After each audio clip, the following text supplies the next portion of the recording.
Guess what? It has been 30 years since I made my first flipbook when I was a kid. So in today's video, I thought it would be fun to take that first flipbook and try to remake it now as an adult. I have just one problem. It's packed away somewhere in my storage unit, which is 100 miles away. So let's go see if we can find it.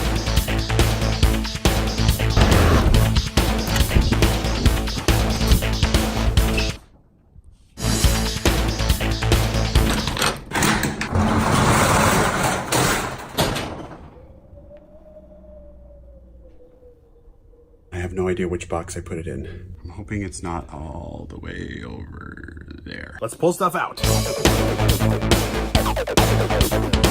I just found the box.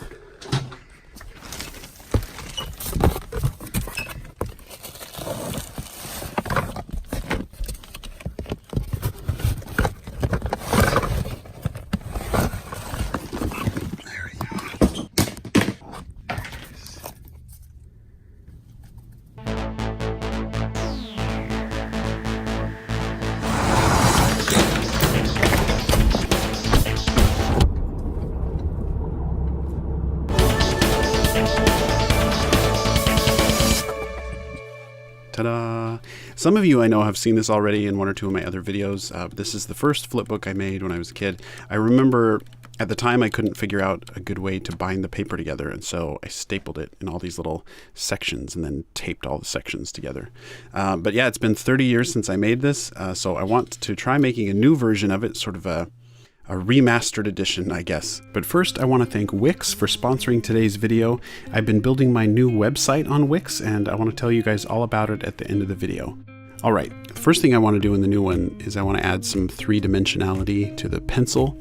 Rather than just a flat drawing, I want to make it feel like it's got some angle and perspective, like it's, you know, really in 3D space. So I think I might want to kind of exaggerate that perspective as well, to kind of go extreme on the angles, maybe feel like you're really kind of close up on the pencil. This might be tricky, actually. I want the pencil to start to feel like it's coming down from the camera toward the paper, but I need to make sure it follows the same perspective lines, and I think that should work.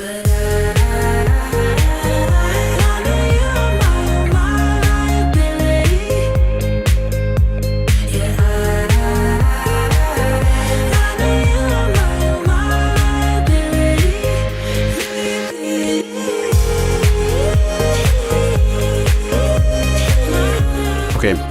I'm going to follow the same pattern as in the old flipbook, like the pencil will draw the lines in the same order. And I want to change the pencil's perspective every time it comes into view. I think that'll help it feel more natural rather than having the exact same perspective every time. So you might notice that I'm working backwards some of the time. Like here, I'm first drawing the pencil's position that I want it to have when it lands on the paper. And then I'm working in backwards order, drawing the frames leading up to that point. And that's because I want to hit that exact point. So it's easier sometimes to start with your end drawing first and then work your way towards it.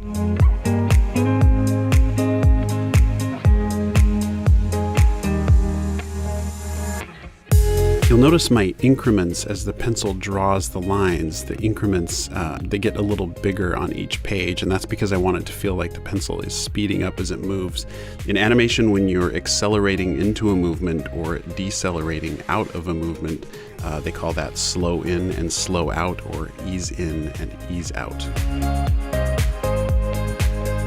It's funny how long this has taken me already. As a kid, I probably spent an hour making it, and I can already tell this is going to be a couple days working on this.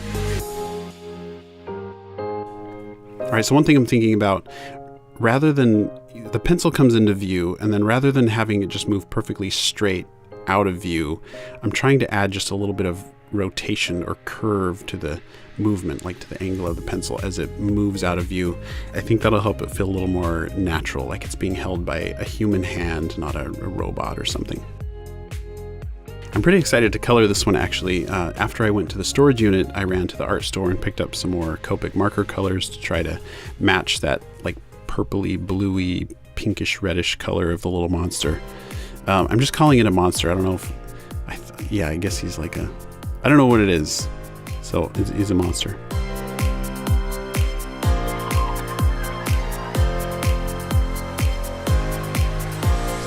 I like to test out my colors beforehand to make sure I like it before I dive in and just start coloring the flipbook. So I test out, different colors and shading just to make sure it looks the way I want it to.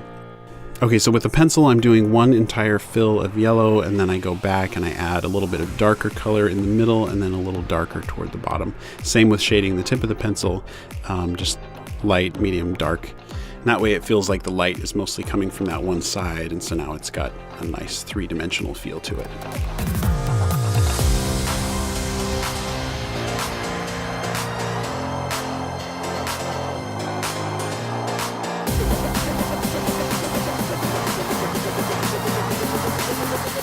Okay, now the eye. In the first flipbook, the eye just sort of pops into view. The pencil doesn't draw it, it just pops in and then he's alive. So I'm going to do that again, but I want to exaggerate the eye popping in. So as it starts to appear, I think I'll give it a little vibration here and then pops open.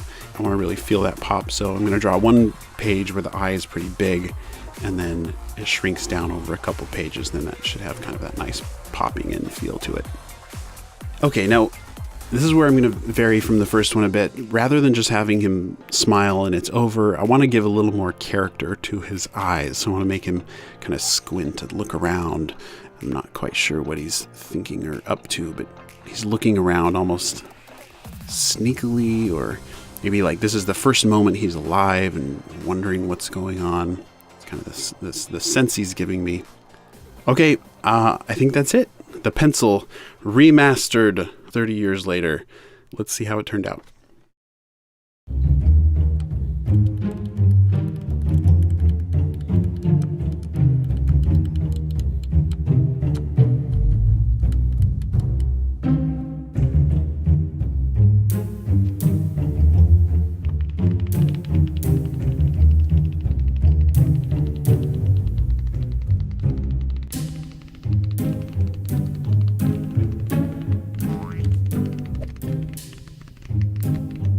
Ow! What the heck?